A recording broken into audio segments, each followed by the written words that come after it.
Welcome to the Empowering Industry Podcast, a production from Empowering Pumps and Equipment as the voice of the pump and related equipment industry.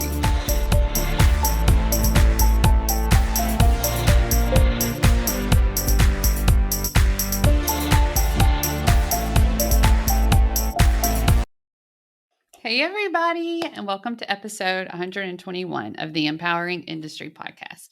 I'm your host, Charli Matthews, and I just want to thank you for choosing us every week. Do us a favor, leave us a rating or review or a comment on one of our channels at Empowering Pumps or using the hashtag Empowering Industry Podcast. Want to start today with giving you a couple updates. If you haven't checked it out yet, take a look at our digital edition of Empowering Pumps and Equipment. Some really great articles in there. Love the one on the manufacturer-distributor relationship there, and it is from Kerflow, our partner. Wonderful story that I think you will enjoy, no matter if you are in the pump industry or not. Also, I wanted to highlight that ESA is coming up June the 26th through the 28th. Follow along with that hashtag ESA 22. They're going to be in St. Louis, Missouri. And so if you're around there or can make it there, look for events. He'll be there at the booth. Also want to give you some highlights and updates from Empowering Women. We have launched our early bird registration, and so you can visit empoweringwomeninindustry.com under events and register. We had a wonderful meetup with the tradeswomen who really wanted to be more in the know about available PPE and how we could create a safer world for what we're wearing. I mean, using what we're wearing. It's really important that we have proper PPE and the sizes are available out there. We just need to be able to get them in our organizations and our company. So we talked a lot about that. Thank you, Amy Rosa, for putting together such a great presentation. And then we also were doing our model call, and who would like to be a part of our fashion show at the Empowering Women 2022. We're going to have, a conference, awards gala, and then the industry fashion show where people actually wear the PPE, different things from Dovetail, Juno Jones boots, of course, and then Cover Gals was there on the call supporting us on that meetup too. So we just have a really great community. That's just to name a few. But take a look at that and just how you can get involved if that's something that you want to do. And then also, this is something that everybody can do. It's our award nominations. There's different categories, whether you're in trades, maintenance, reliability, engineering, entrepreneurship, or just like awesomeness in our industry. Nominate somebody. And, if you really feel like you deserve the award, talk to your friends about nominating you. We want to shine the light on these amazing people in our industry. So we hope that you will participate. So just check out, and we'll put it in the show notes, empoweringwomeninindustry.com. And it's a perfect segue into our industry interview. I had a wonderful conversation with Barbie the Welder, and that is her real name, Barbie, but that is what she goes by. She is a metal sculptor. She's a designer, a creator, author, a skilled trades advocate. She's a teacher, and I think she's really kind of coming into that and the things that she can teach both adults and children about the trades and just building a business in general. Back in 2014, she quit her job to follow her passion, and she has been, sculpting ever since. She's a welder and very strong advocate for the trades, like I mentioned. But she also just loves teaching. She has this YouTube channel where she's developed so many, tools for welders and artists alike. And so if you will take a look in the show notes, I'll of course include how you can get in touch with her. But I hope that you will tune in where you can, sit and listen to her journey from, figuring out what she should take in school all the way up to, her passion of being an author.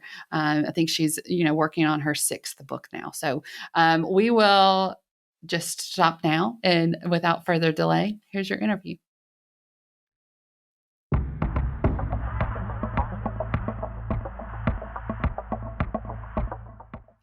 Welcome to the Empowering Industry Podcast. I am here. Everybody, hey, it's great to be with you again to all my listeners. But I am with Barbie the Welder. And so we'll get into who you are and just what your story is. But I have to ask you, first off, is Barbie your real name?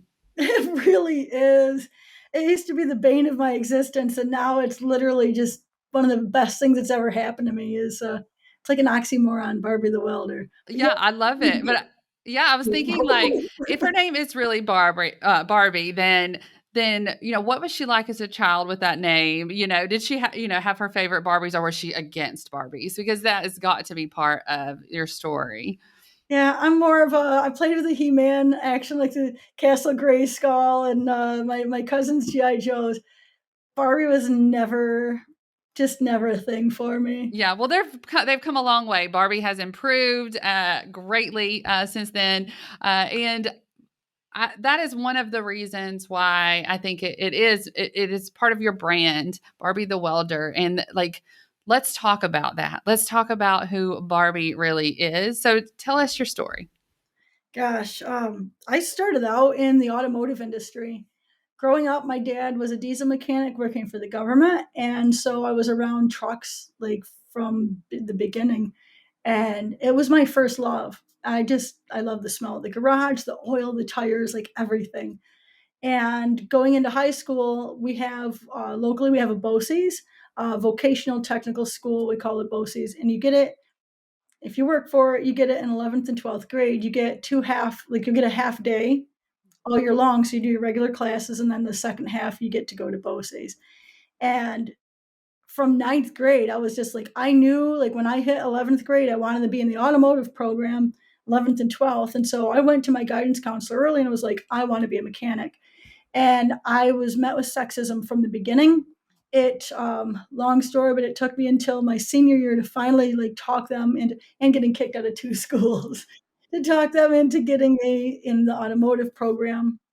I graduated. I only had 1 year, but then I went into college for auto mechanics and worked in the industry for a couple of years. Everything from busting tires and batteries to doing alignments and brake inspections and installations, working at the parts counter in speed shops. And I was a service writer at a local auto mechanics garage and just dealt with sexism the whole way. Just So I'm curious. I like want to it's not ask the you. whole industry, but y- a couple of people just I let it ruin them for me. Ruin Yeah, it. well, I want to back up a little bit just to when you're at school, your counselor is supposed to help you, right, and help you, and you pretty much knew like this is what I want to do. So what did they say? Like, they just wouldn't let you sign up for the class? Like, what was that like? It was, don't you think you'd be happier in cosmetology or cooking? Like that's like word for word what I was told. Um, Hello, like And then so. no, the I answer was woke no. up like this, like literally like from last night, like messy bun at night, and then just still don't do anything with my hair, and I can cook, but if you ask my kids, I'll tell you I'm a liar. Right. Well, I mean, there's a lot of other things that you could have been directed to as well versus That was that. it. Like that was a you're a girl, you should be in cosmetology or cooking. So did that drive you to really like show them at that point? I mean, that's pretty, that time of life, you really are trying to make a statement and of who you are. Do you think that that pushed you even more so to like to accomplish that?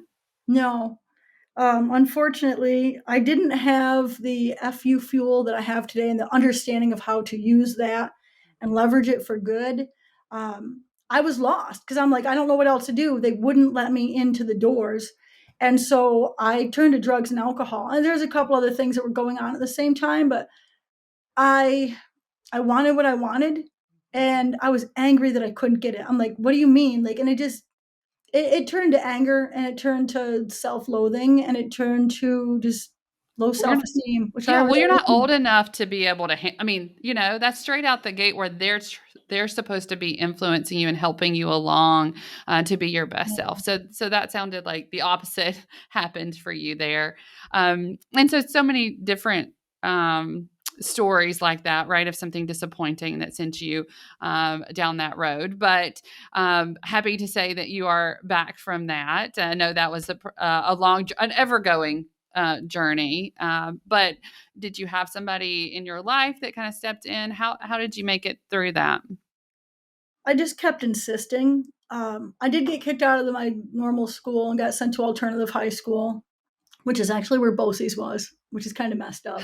Right. But I tried that principal there to ask him, like, look, I want to like put me in the classes that I need to be in so I can be set up for this when the time comes. And that's the whole conversation with my first counselor was I need to make sure that I've got the credit hours that I need so I can get to that. And same situation. I did get to tour the automotive shop at one point. I don't remember where that was, like where I actually got to go in and see it. I mean, just I was already in love with it to begin with, but same thing. And I ended up getting kicked out of that school.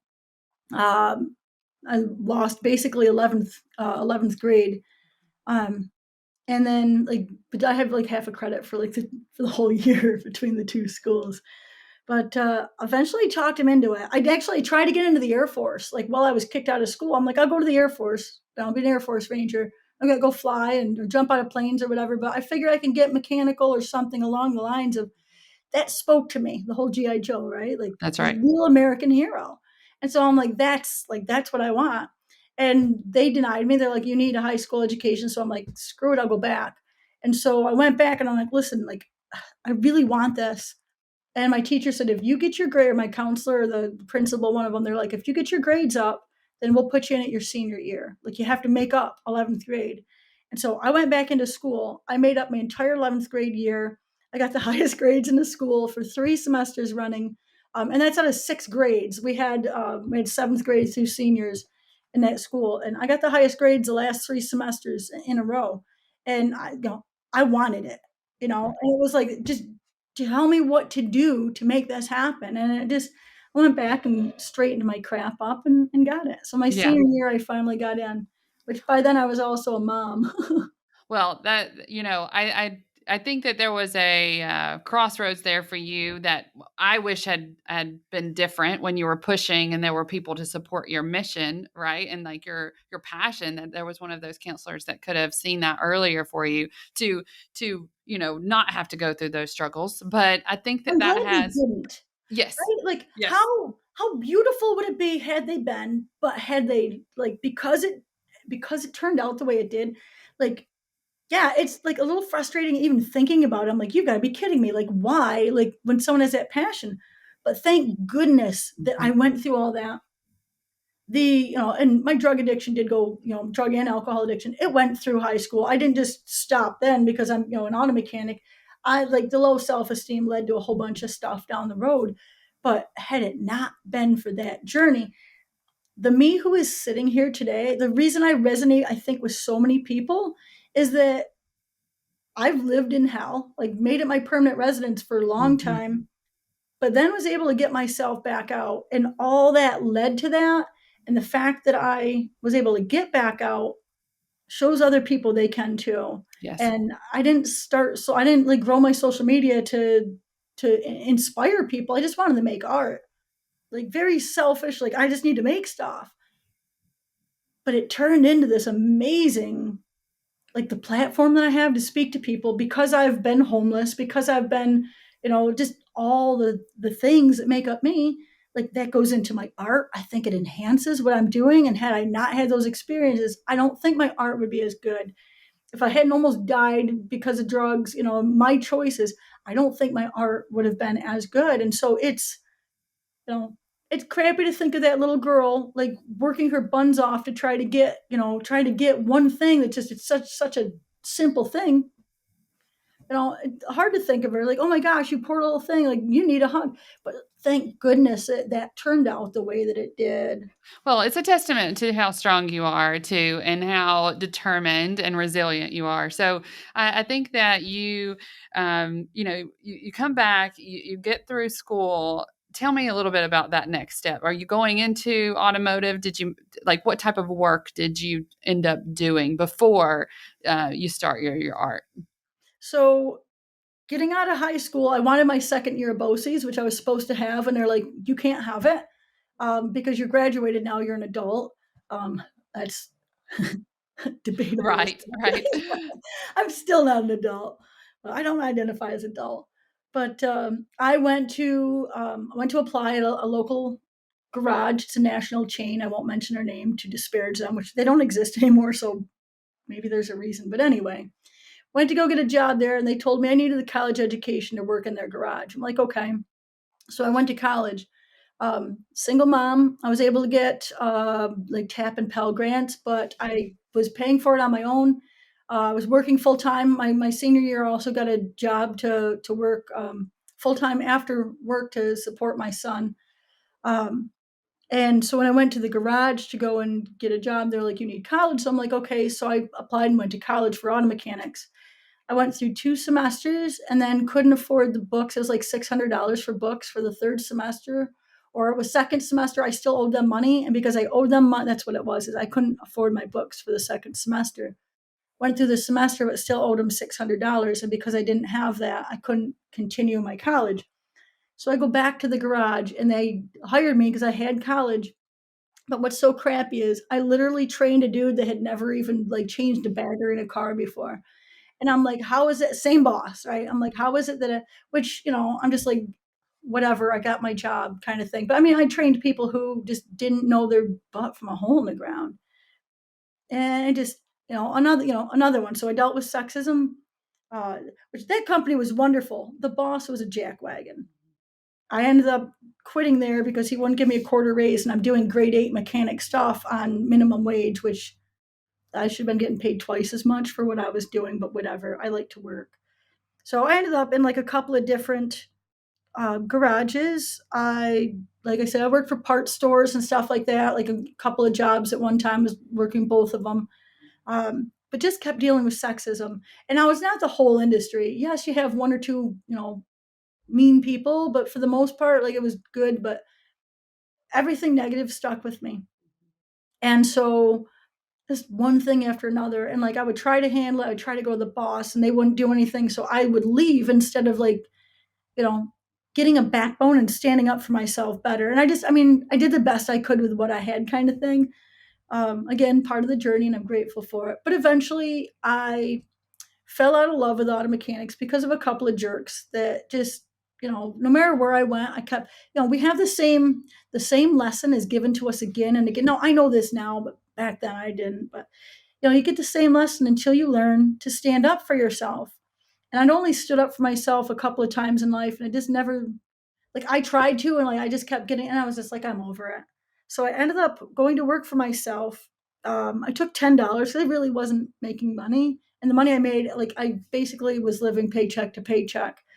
Um, I took $10 and I went to the Dollar Tree store and I bought 10 things and I started selling on eBay. Um, and then between that, I kept flipping that money over and like keep reinvesting it. And I started going to Pick Apart, which is a local pull pick and part, like you pull car parts off of stuff. And I was pulling parts off of cars and selling them on eBay. So I basically started an eBay business. 2005, I started eBay, and so I went to work for myself. I'm like, screw working for anyone else. Which I'd worked at pizza stores, and I worked at I tried being a maid once for like the worst 3 months of my life. It's a disgusting job. Please tip maids, people. Please tip Agreed. them. Um, if the room's clean. If not, then just get on your own. But I like tipping for good service. Yes. But it just I ended up hauling scrap metal and selling stuff on eBay and pulling stuff off of cars. It is between all that and like working 7 days a week. I'd gotten into my second marriage by then. My first marriage is kind of young, kind of. My second marriage, and I brought my same like low self esteem person into these relationships and into these jobs, and so no, I didn't. I made the best decision because holy cow, I made the best decision, but definitely chose interestingly. But I was married. He had a daughter. I had a son, and then we ended up having a child together. So there's 5 of us now, and he's not working. He did work for a short time, but it just wasn't his jam. And so I ended up working to support all 5 of us, and I'm hauling scrap metal, which he did help with the scrap metal for quite a while. But it just we were making 10 grand a year for a family of 5. And so we were living in the projects, which eventually we ended up living in the projects. I was super depressed. I'd gone through depression before in my life and the drug addiction, and definitely fell back into that.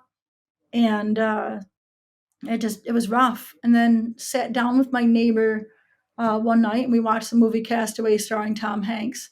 And there's a 15-second clip in that movie. It's like very quick, but FedEx guy walks into this dark barn, and there are sparks going everywhere, just raining down, and it's these giant angel wings.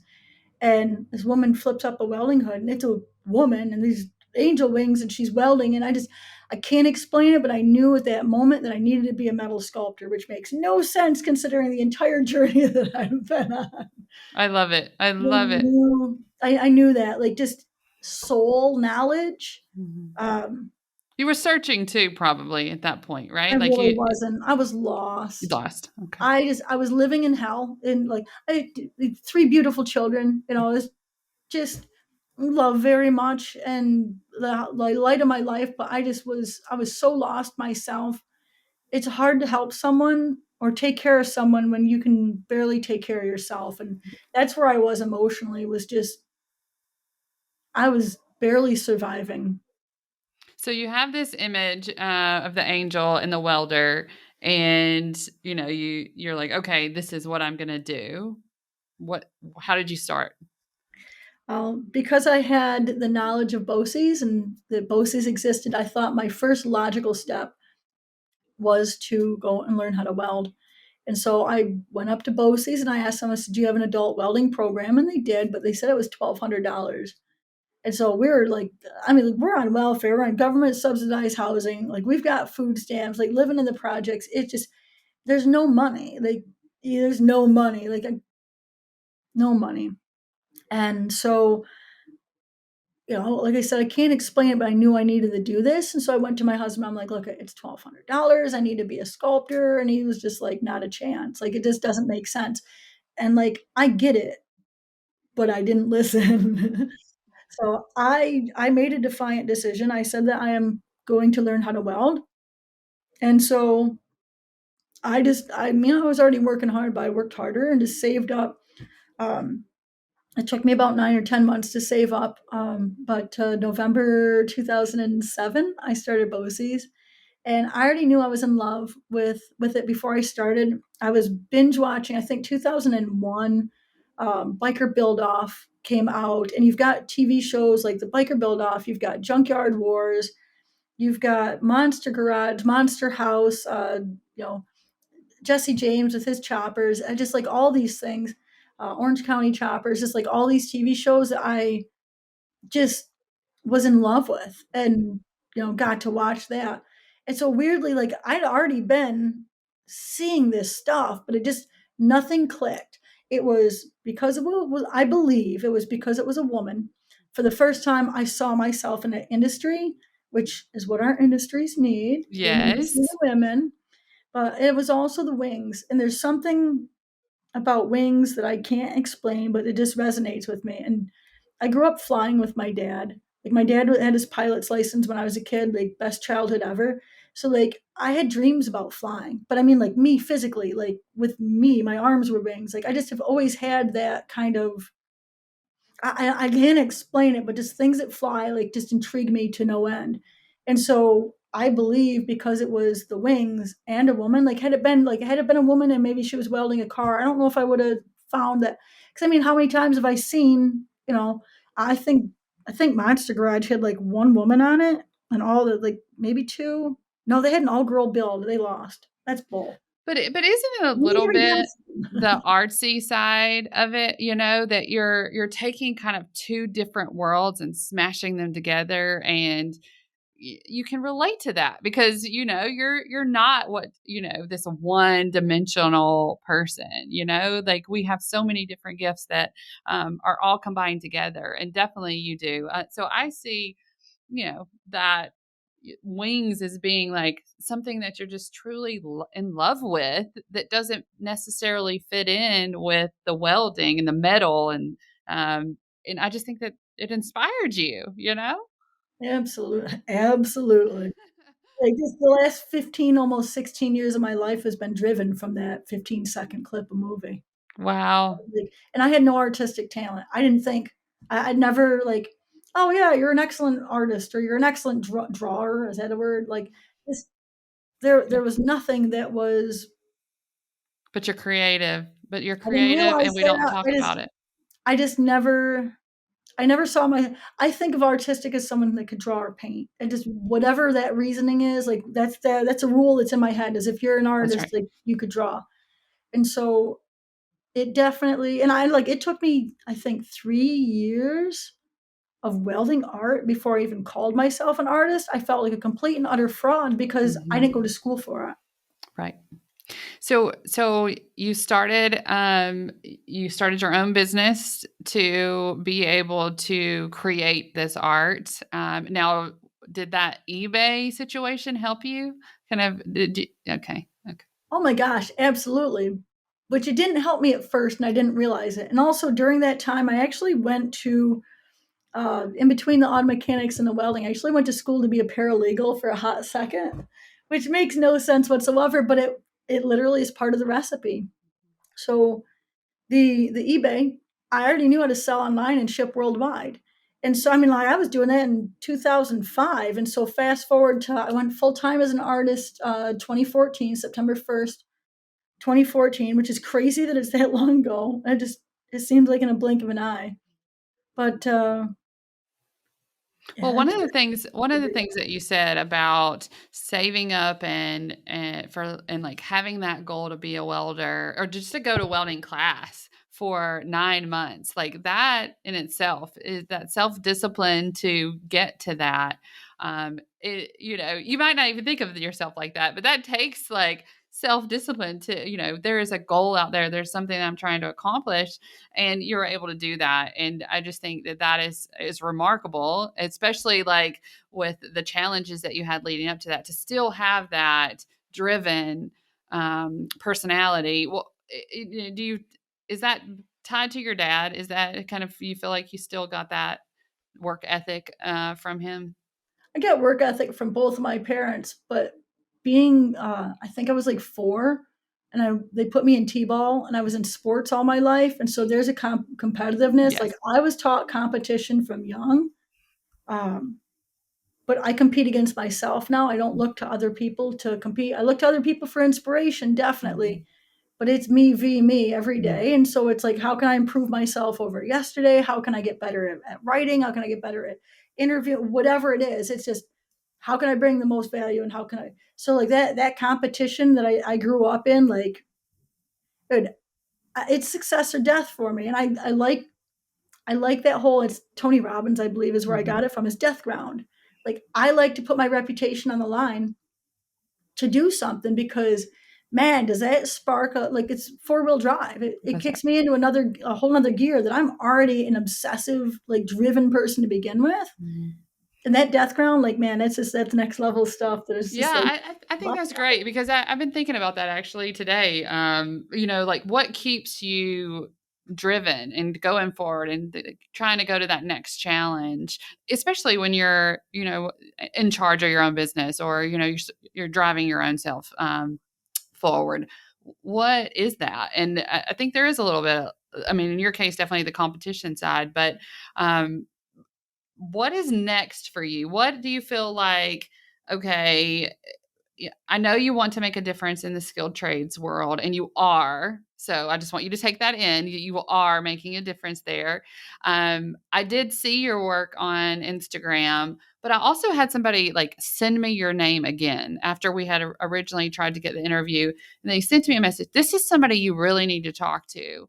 And that is really powerful, even more so than, seeing a post or kind of following a hashtag, that somebody heard your story and said, you need to talk to her.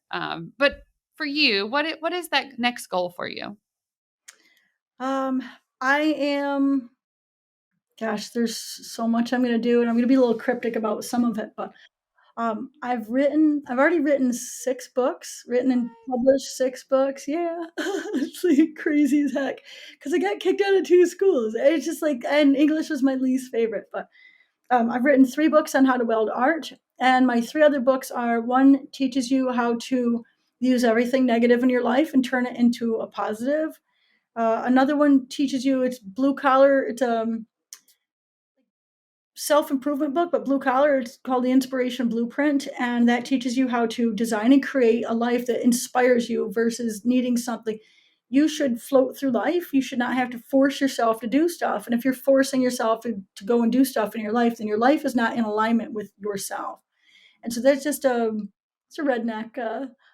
It's not redneck, but I am. It's like it's a blue collar self improvement book, and just using just different stuff. But I share my life and what I went through and where here's my pitfalls. Here's how I changed it. Here's how you don't have to go through all the crap.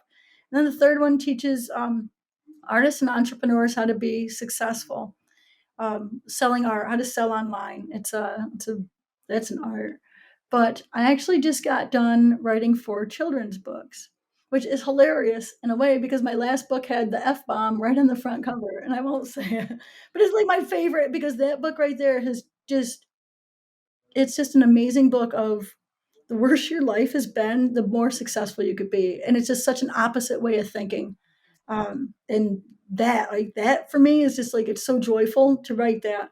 But now stepping into the kids' books, it's to empower children to and showcase the skilled trades, teach them how to work with their hands, teach them the joy of craftsmanship and how the things that we build us. Oh, that's so Um, good. I got I'm chills. taking Yeah. that, like, taking those 4 books, and they're gonna come out my goal I'm meeting with an illustrator next week. My goal is to have them out by Thanksgiving, but it depends on finding the right illustrator for it. I've never had to get pictures for my books other than pictures I've taken, and so it's That'll be exciting. different. That's It's right. super And exciting. well, we'll But that's follow actually along. gonna turn into those books are gonna turn into imagine Disney World, and then just put I'm Wool. I am Wool. I've got huge plans for those books that are going to turn into retail locations that are going all across the United States. So stay tuned for that. I love it. And we will. We will absolutely be following your journey. We will, put some links in the show notes so people can follow along, see where to get your books. Um, I thank you for sharing your story with me, for sharing your time. I could sit across from you all day, but I'll let you have the last word here, and just anything else that you want to leave our listeners with. Oh, wow. It's a huge responsibility. Hold on. I think I'll end it the same way I end my if I live stream is be excellent to yourself, be excellent to each other, and make today your masterpiece. Wonderful, wonderful. Thank you so much, Barbie. It was a pleasure having you on, and I look forward to following your story. I am so grateful for you and so grateful for your time. Thank you so very much for taking your time to speak with me today. I'm deeply honored.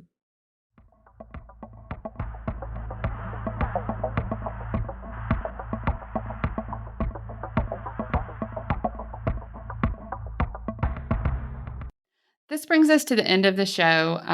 Thanks for listening, everyone. I hope that you were inspired by Barbie as much as I was. I can think of millions of questions to ask her, but what an inspiration. Thank you for joining us, Barbie, and sharing your story over and over for our industry and for our children so that they know that the trades is an option and what we can do. Combining welding and art is amazing. So y'all check her out and give her a shout out. Also, do us a favor and subscribe if you haven't. Rate and review our channel. We like 5 stars. And then please mention us at Empowering Pumps or using that hashtag Empowering Industry Podcast. That really helps us show up in the channels. And anytime that you want to just send me a note, send me an email to podcast@empoweringpumps.com. And we'll be back every week with a new episode. So until then, be empowering.